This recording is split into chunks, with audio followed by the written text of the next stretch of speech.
कभी ऐसा होता है कि लगता है बहुत कुछ समझ में आ गया, फिर अचानक एहसास होता है कि कुछ भी हाथ में नहीं आया। यहीं से असल बात शुरू होती है। कभी दिल बहुत कुछ कहना चाहता है, फिर एक दिन शब्द खुद ब खुद गिरने लगते हैं। यही गिरना समझ का पहला कदम है। ये दुनिया न किसी की राय से चलती है, न किसी की ख्वाहिश से रुकती है,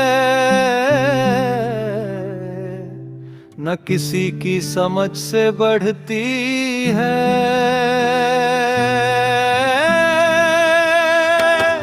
सूरज उगता है क्योंकि उसका स्वभाव है, हवा चलती है क्योंकि यही उसकी फितरत है। बीज मिट्टी में गिरता है और अंकुर बन जाता है, बिना योजना बिना दावा। जिंदगी भी वैसी ही है, यहाँ ना किसी को चुनकर कुछ दिया जाता है, न किसी को जानबूझकर ऊपर उठाया जाता है, न किसी को गिराने की कोई साजिश होती है। जो घटता है वो घटता है, और जो घटता है वही पर्याप्त होता है।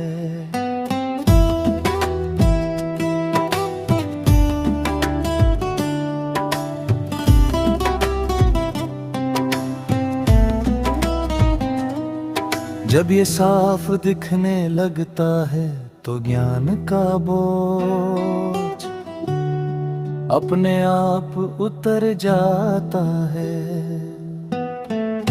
अहंकार की जरूरत भी धीरे थी है, खत्म हो जाती है। ये साबित करने की भूख के कुछ समझ लिया, वह भी शांत हो जाती है। तब ये समझ आने लगती है कि जानने की भी एक सीमा है, और उस सीमा के पार सिर्फ मौन है। ये मौन न डरावना है न खाली ये बस है, बिना मांगे बिना शर्त यहीं आकर औकात जैसे शब्द अपना अर्थ खो देते हैं। क्योंकि जब सब कुछ अनंत है तो तुलना किससे? कौन बड़ा कौन छोटा, कौन पवित्र कौन अपवित्र, ये सब माप है और अनंत को मापा नहीं जाता।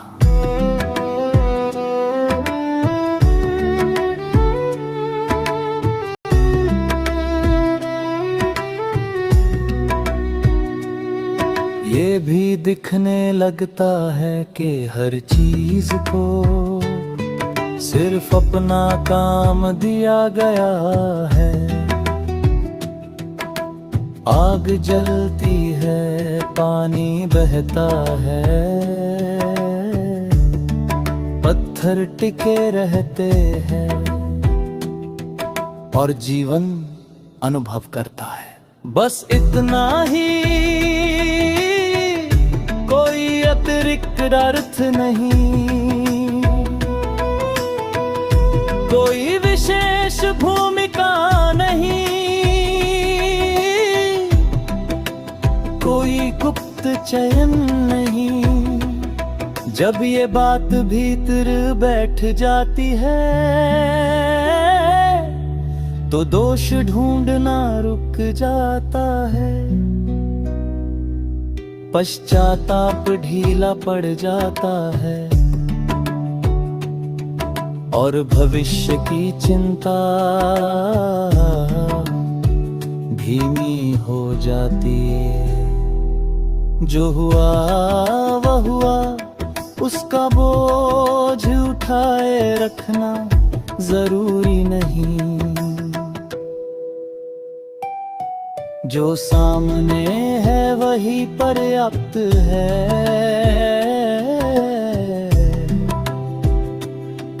और जो सामने नहीं उसके लिए शब्द भी पर्याप्त नहीं। ये कोई निष्कर्ष नहीं,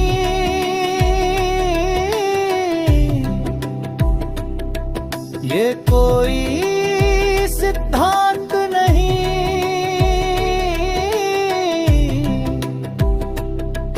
ये कोई मंजिल नहीं। ये बस एक साफ देखना है, जहाँ कुछ साबित नहीं करना पड़ता, जहाँ कुछ बनना नहीं पड़ता, जहाँ कुछ छोड़ना भी नहीं पड़ता।